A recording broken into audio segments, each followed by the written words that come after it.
अनाथ लड़की। मुंशी प्रेमचंद का ये एक बहुत ही मशहूर कहानी है, अनाथ लड़की।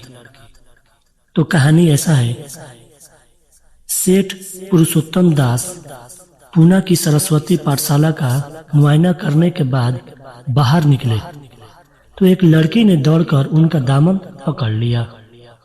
सेठ जी रुक गए और मुहब्बत से उसकी तरफ देखकर पूछा, ए लड़की, क्या नाम है तुम्हारा? लड़की ने जवाब दिया, रोहिणी। मेरा नाम रोहिणी है।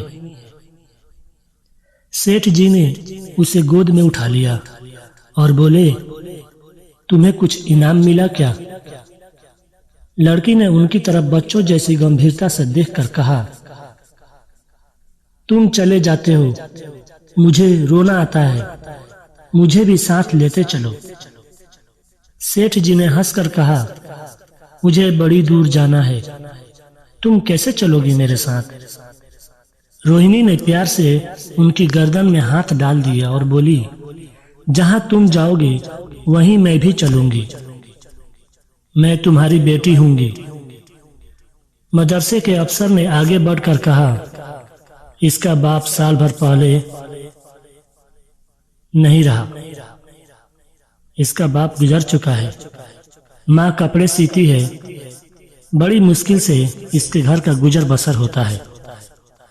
सेठ जी के स्वभाव में बहुत करुणा थी। यह सुनकर उनकी आंखें भर आई। उस भोली प्रार्थना में वह दर्द था जो पत्थर से दिल को पिघला सकता है। बेकसी और यतीमी को इससे ज्यादा दर्दनाक ढंग से जाहिर करना नामुमकिन था। उन्होंने सोचा, इस नन्हे से दिल में न जाने क्या अरमान होंगे, और लड़कियां अपने खिलौने दिखाकर कहती होंगी, यह मेरे बाप ने दिया है। वह अपने बाप के साथ मदरसे आती होंगी, उसके साथ मेले जाती होंगी और उनकी दिलचस्पियों का जिक्र करती होंगी। यह सब बातें सुनकर इस भोली लड़की को भी ख्वाहिश होती होगी, मेरा भी बाप होता।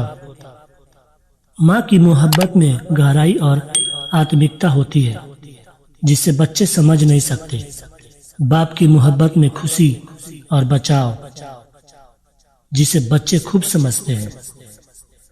सेठ जी ने रोहिणी को प्यार से गले लगा लिया और बोले, अच्छा, मैं तुम्हें अपनी बेटी बनाऊंगा, लेकिन खूब जी लगाकर पढ़ना। अब छुट्टी का वक्त आ गया है, मेरे साथ आओ, तुम्हारे घर पहुंचा दूं।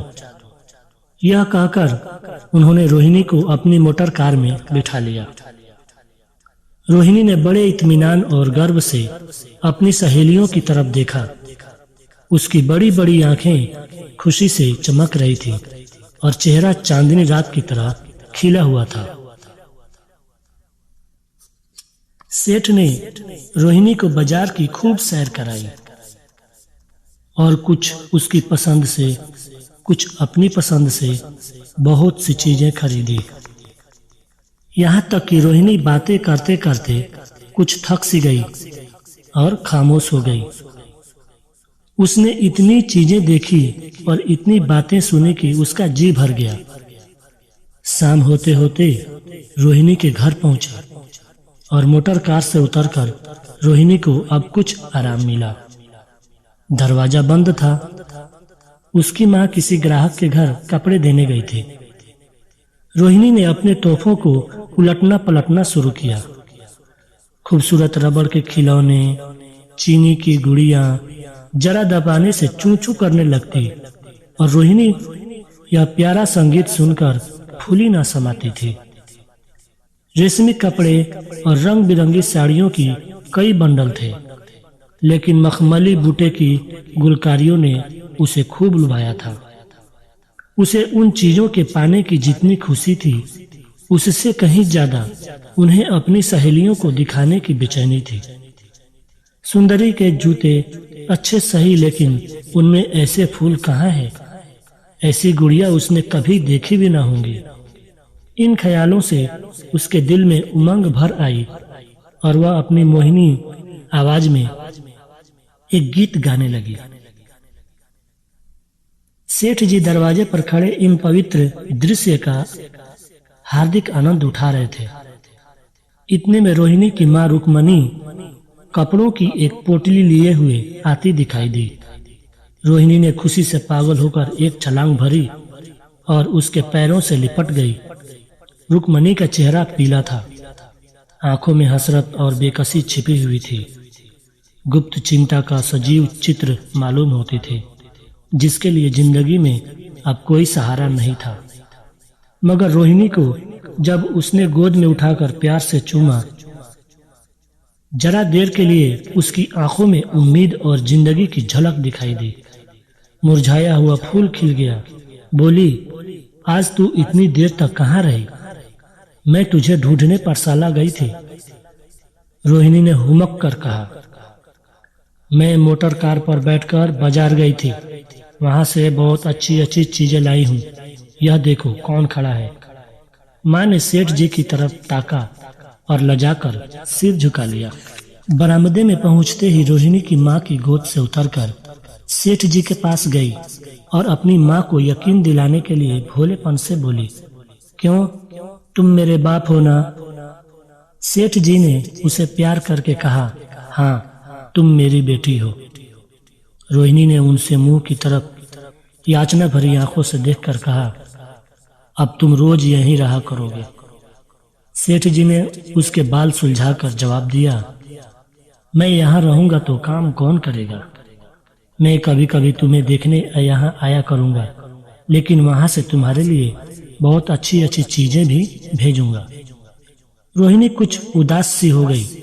इतने में उसकी माँ ने मकान का दरवाजा खोला और बड़ी फुर्ती से मैले बिछावन और फटे हुए कपड़े समेटकर कोने में डाल दिए कि कहीं सेठ जी की निगाह उन पर न पड़ जाए। यह स्वाभिमान हर औरत के खास चीज होती है। रुक्मणी अब इस सोच में पड़ी थी कि मैं इनकी क्या खातिर तवज्जो करूं। उसने सेठ जी का नाम सुना था। उसका पति हमेशा उनकी बड़ाई किया करता था। वह उनकी दया और उदारता की चर्चाएं अनेकों बार सुन चुकी थी। वह उन्हें अपने मन का देवता समझा करती थी। उसे क्या उम्मीद थी कि कभी उसका घर भी उसके कदमों से रोशन होगा, लेकिन आज जब वह शुभ दिन संजोग से आया तो वह इस काबिल भी नहीं कि उन्हें बैठने के लिए एक मोड़ा दे सके। घर में पान और इलायची भी नहीं।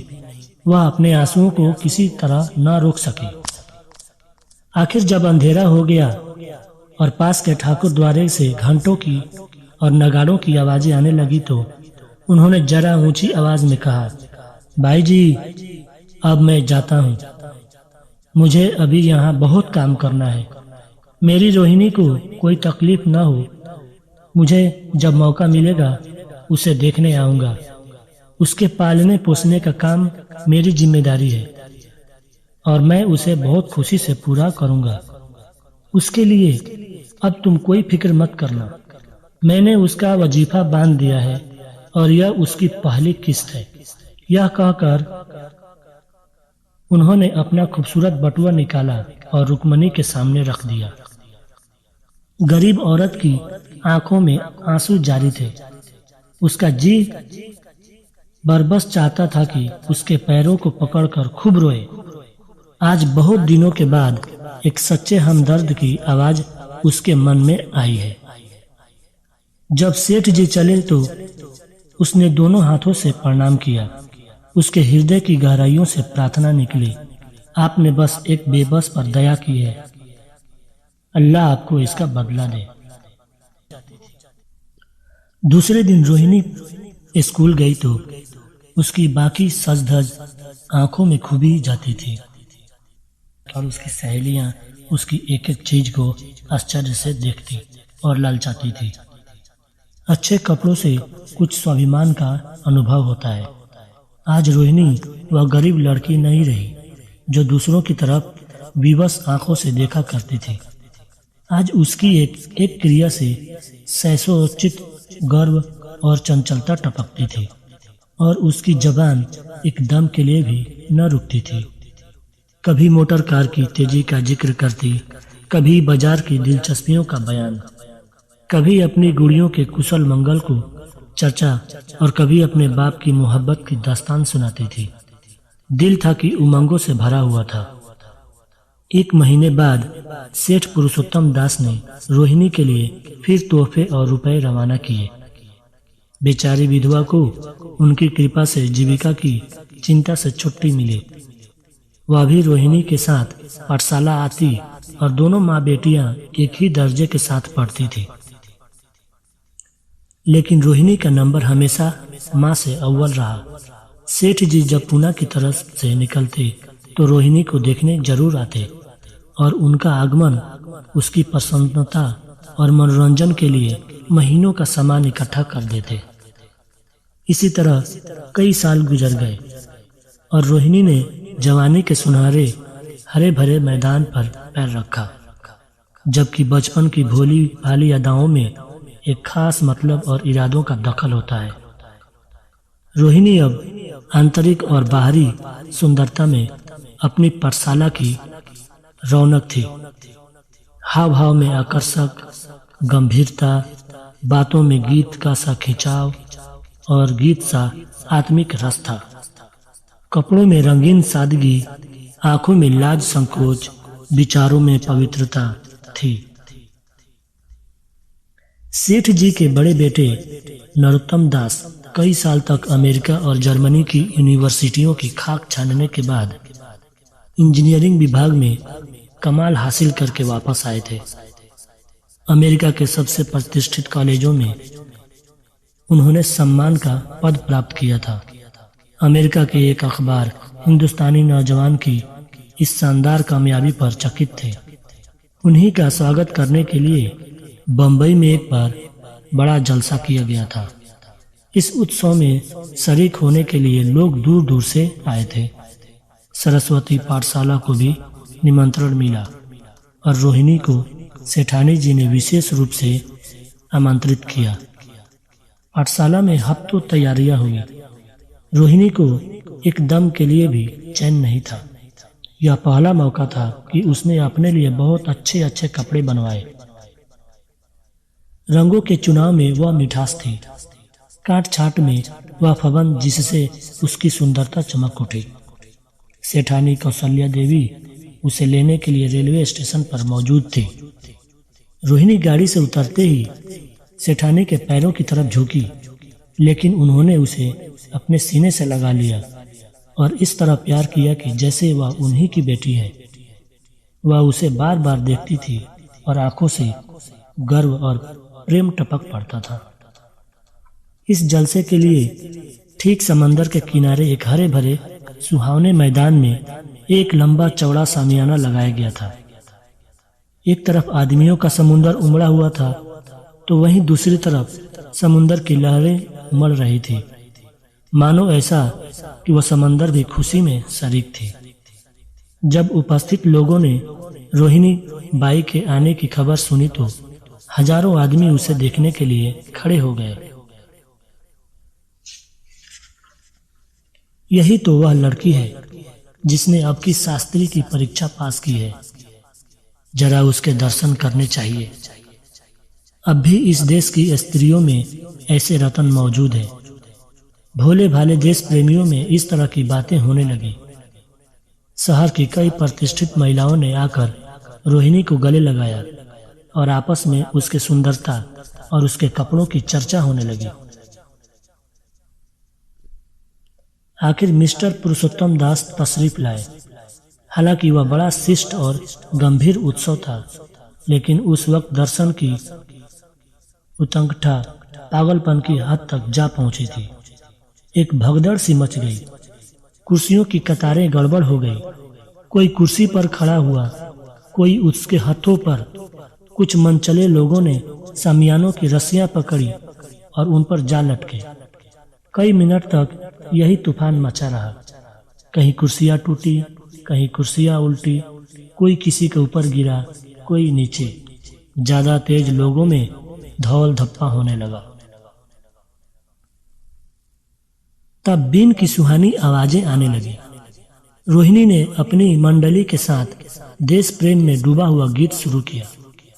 सारे उपस्थित लोग बिल्कुल शांत थे और उस समय वह सुरीला राग, उसकी कोमलता और स्वच्छता, उसकी प्रभावशाली मधुरता, उसकी उत्साह भरी वाणी दिलों पर वह नशा पैदा कर रही थी जिससे प्रेम की लहरें उठती हैं, जो दिल से बुराइयों को मिटाता है और उससे जिंदगी की हमेशा याद रहने वाली यादगारें पैदा हो जाती है। गीत बंद होने पर तारीफ की एक आवाज न आई। वही ताने कानों में अब तक गूंज रही थी। गाने के बाद विभिन्न संस्थाओं की तरफ से अभिनंदन पेश हुए और तब नरोत्तम दास लोगों को धन्यवाद देने के लिए खड़े हुए, लेकिन उनके भाषण से लोगों को थोड़ी निराशा हुई। यूं दोस्तों की मंडली में उनकी स्पीच के आगे वह परवाह की कोई सीमा न थी, लेकिन सार्वजनिक सभा के सामने खड़े होते ही शब्द और विचार दोनों ही उनसे बेवफाई कर जाते।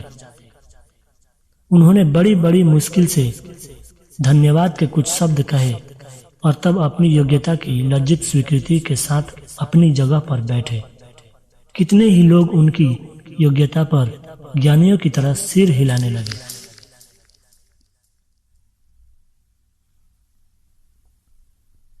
अब जलसा खत्म होने का वक्त आया।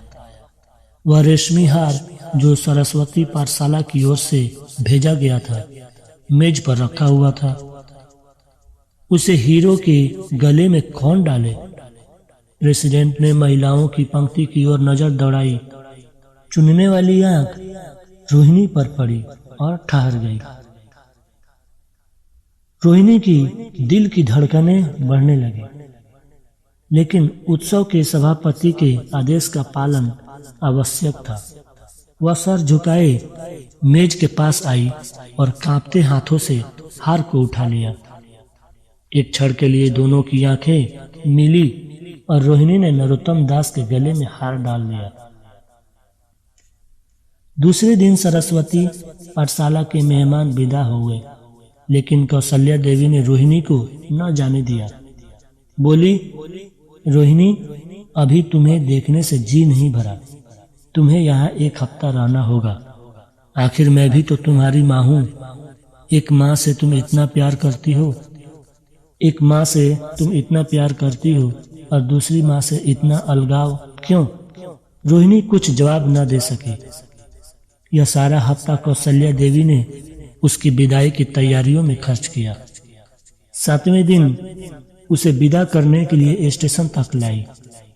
चलते वक्त उससे गले मिली और बहुत कोशिश करने पर भी आंसुओं को न रोक सकी। नरोत्तम दास भी आए थे। उनका चेहरा भी उदास था। कौशल्या ने उनकी तरफ सहानुभूतिपूर्ण आंखों से देखकर कहा, मुझे यह तो ख्याल ही नहीं रहा, रोहिणी क्या यहाँ से पुणे तक अकेली जाएगी? क्या हर्ज है, तुम ही चले जाओ। कौशल्या देवी ने अपने बेटे नरोत्तम दास जी से बोला। शाम की गाड़ी से लौट आना।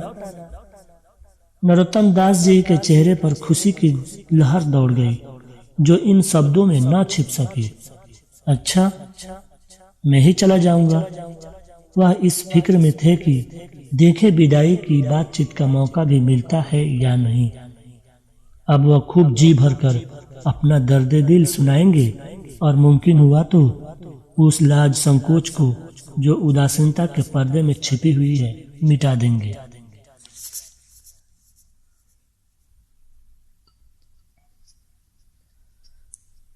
रुक्मणी को अब रोहिणी की शादी की फिक्र पैदा हो गई थी। पड़ोस की औरतों में इसकी चर्चा होने लगी थी। लड़की इतनी बड़ी हो गई है, अब क्या इसकी बुढ़ापे में शादी होगी? इसकी शादी जल्दी हो जानी चाहिए। कई जगह से बात आई थी, उनमें कुछ बड़े प्रतिष्ठित घराने भी थे। लेकिन जब रुक्मणी उन पैमानों को सेठ जी के पास भेजती तो वही जवाब देते कि मैं खुद इसके फिक्र में हूँ, और यह बोलकर बात को टाल देते। रुक्मणी को उनकी यह टाल मटोल बुरी मालूम होती थी। रोहिणी को बंबई से लौटे महीना भर हो चुका था। एक दिन वह स्कूल से लौटी तो उसे अम्मा की चारपाई पर एक खत पड़ा हुआ दिखाई दिया। रोहिणी पढ़ने लगी। लिखा था, बहन, जब से मैंने तुम्हारी लड़की को बंबई में देखा है, मैं उस पर रिझ गई हूँ। अब उसके बगैर मुझे चैन नहीं है। क्या मेरा ऐसा भाग्य होगा कि तुम्हारी बेटी मेरी बहू बन सके? मैं गरीब हूँ, लेकिन मैंने सेठ जी को राजी कर लिया है। तुम भी मेरी यह विनती कबूल करो। मैं तुम्हारी लड़की को चाहे फूलों की सेज पर न सुला सकूं, लेकिन इस घर का एक एक आदमी उसे आंखों की पुतली बनाकर रखेगा। अब रहा लड़का, माँ के मुंह से लड़के का बखान कुछ अच्छा नहीं मालूम होता, लेकिन यह कह सकती हूँ कि ऊपर वाले ने यह जोड़ी अपने हाथों बनाई है। सूरत में, स्वभाव में, विद्या में, हर नजर से वह रोहिणी के योग्य है। तुम जैसे चाहे अपना इत्मीनान कर सकती हो। जवाब जल्द देना, और ज्यादा क्या लिखूं? नीचे थोड़े से शब्दों में सेठ जी ने उस पैगाम की सिफारिश की थी। रोहिणी गालों पर हाथ रखकर सोचने लगी। नरोत्तम दास की तस्वीर उसकी आंखों के सामने आ खड़ी हुई। उनकी वह प्रेम की बातें, जिनका सिलसिला बंबई से पूना तक नहीं टूटा था, कानों में गूंजने लगी। उसने एक ठंडी सांस ली और उदास होकर चारपाई पर लेट गई।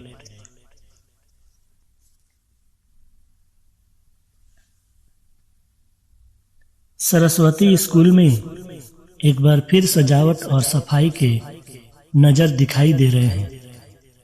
आज रोहिणी की शादी का शुभ दिन, शाम का वक्त, बसंत का सुहाना मौसम।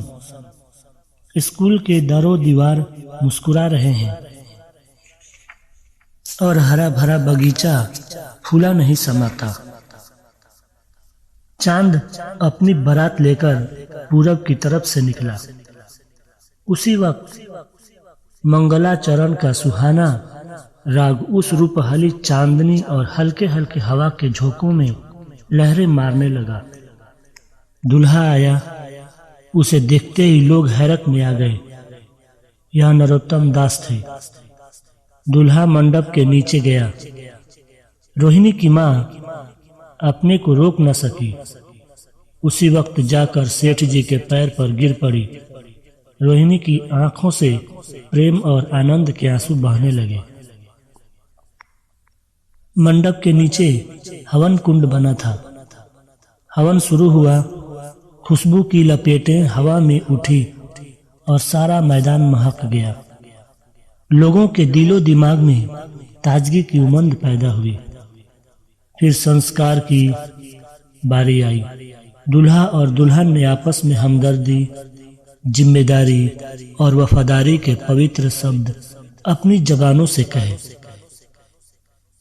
शादी की वह मुबारक जंजीर गले में पड़ी, जिसमें वजन है, सख्ती है, पाबंदियां भी है, लेकिन वजन के साथ सुख और पाबंदियों के साथ विश्वास भी है।